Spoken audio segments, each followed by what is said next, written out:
Hey guys, welcome back to the channel for yet again another little excerpt on my opinion about vehicles. So today we're actually talking about, and since we are in the Mercedes-AMG car here today, which has a 3-liter V6 turbocharged cold V configuration today with 362 horsepower and about 390 pound-feet torque or foot-pound torque. And today we're talking about fuel efficiency and overall V6 boosted V6 fuel efficiency here. So in direct comparison with the, as you can hear, it's really windy out, but in direct comparison here with the Durango that we also have, the RT Tow & Go, that gets right around 17 miles per gallon, and this car gets right around 18 miles per gallon, and both do about the same driving. A lot of back roads, stop and go driving, a little bit of city driving here and there, as you can see hopefully in the back view of the camera here. It's just a lot of county roads and stuff like that. So here's where I'm getting at. Both those vehicles have about the same power. One is a Hemi V8, one is a AMG 3-liter V6 twin turbocharged cold V configuration. So with that being said, one requires premium gas, which is the Mercedes, and one requires regular gas because it is a naturally aspirated V8. So I want to make this clear: whether you're buying a twin turbo 8, twin turbo, or turbo 6, turbo 4 cylinder, it doesn't matter. All those engines, because they are turbocharged, require premium fuel. Premium fuel comes at a premium cost. You're paying basically $1 more per gallon when you fill up with premium. And here's where I have the issue with manufacturers going to, and this is partly why I like naturally aspirated engines so much. Whether it's a V6, inline 6, or an inline 4-cylinder, it doesn't matter. I just love naturally aspirated engines. So, and although I do like this engine in this this Mercedes-AMG, it's got a very naturally aspirating feeling to it.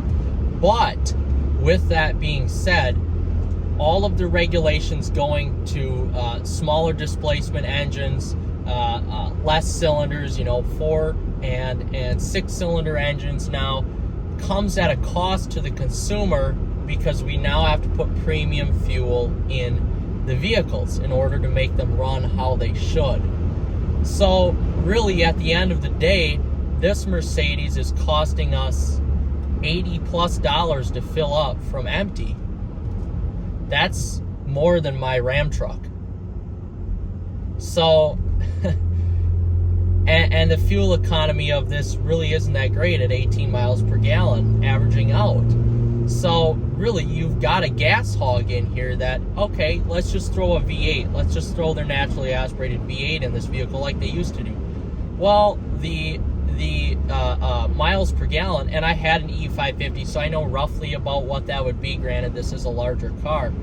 Well, the miles per gallon, even though it may be 17, you theoretically don't have to use premium gas in that, or a lot of these other V8s from manufacturers, Chevy, Ford, you don't necessarily have to put premium gas in those V8s. Even some of, now Mercedes you do, just because you do. That's what Mercedes recommends. I've read on the forums that you don't need to with their naturally aspirated V8 options.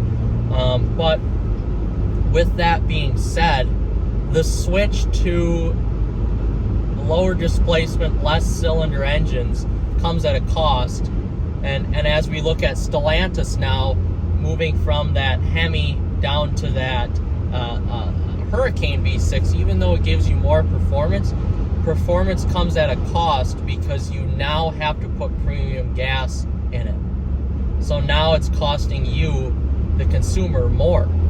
So I would rather have myself a naturally aspirated engine, whether it's a V6 or an inline 6 or a V8, than having to have a boosted 4 or a boosted 6 That can sometimes sound bad. This engine does not sound bad, but most do. And then now you're paying the price because of premium gas. And to tell you the honest truth, fuel economy with boosted engines is no more better than naturally aspirated engines. You could put most naturally aspirated engines with the same horsepower up against a boosted engine, whether it's a V8 to a boosted 6 or a V6 to a boosted 4, and the fuel economy is going to be the same. And the driving experience, in my opinion, is going to be more fun with the naturally aspirated engine than the boosted engine. That's just my opinion, and maybe I am completely wrong, but why are we making the switch to these boosted engines when emissions and cost is around the same? Fuel economy is around the same.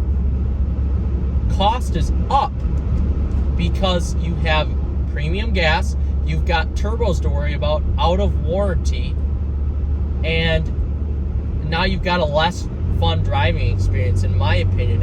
And I can go back on this when my parents had a Ford Flex with the 3.5 liter EcoBoost engine, that boosted 6. That was, albeit fun to drive, but really at the end of the day, it was just another economy engine. It wasn't, it did boost that car 0 to 60 very fast, but you had to keep it higher in the rev range to do that, especially an earlier model, just with the tuning and the mapping and all that. You had to keep it higher in the rev range in order to have some fun with that.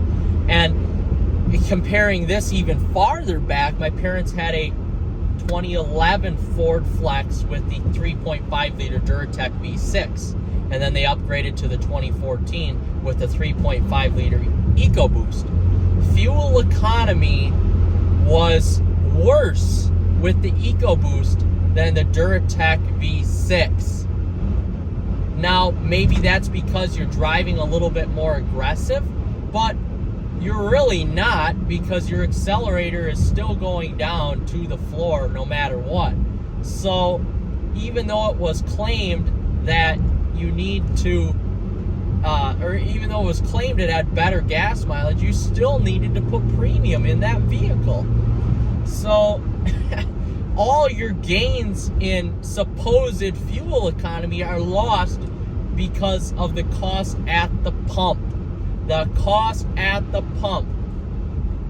And at the end of the day, it doesn't make sense for us to go to boosted 6s and downgrade these V8 engines to boosted 6s, because it's going to cost us as a consumer more money. Chevy's doing it right, in my opinion. They have a V6 3.6 liter that they're putting in everything, and that's putting out sufficient numbers.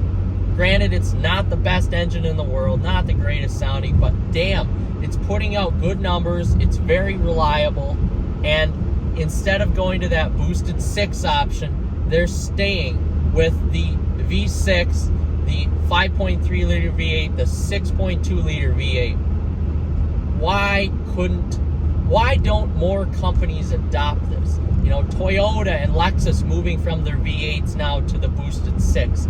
I can guarantee you that the fuel economy just isn't as good, or it's the same as the normal V8s. So, with that being said, this engine is a lot of fun to drive. Where it's not fun is the cost at the pump. And we knew that going into it. But for somebody who doesn't research, yeah, any boosted engine, you're going to have to put premium gas in it in order for it to run correctly, have the right maintenance, all that type of stuff. So, with that being said, that's a little video today on why I still think naturally aspirated engines are better and more fun to drive than the boosted engines. So, all right, guys, I'm curious if people actually watch this video. I want to hear your comments below. All right, guys, thank you. Subscribe, like, take care.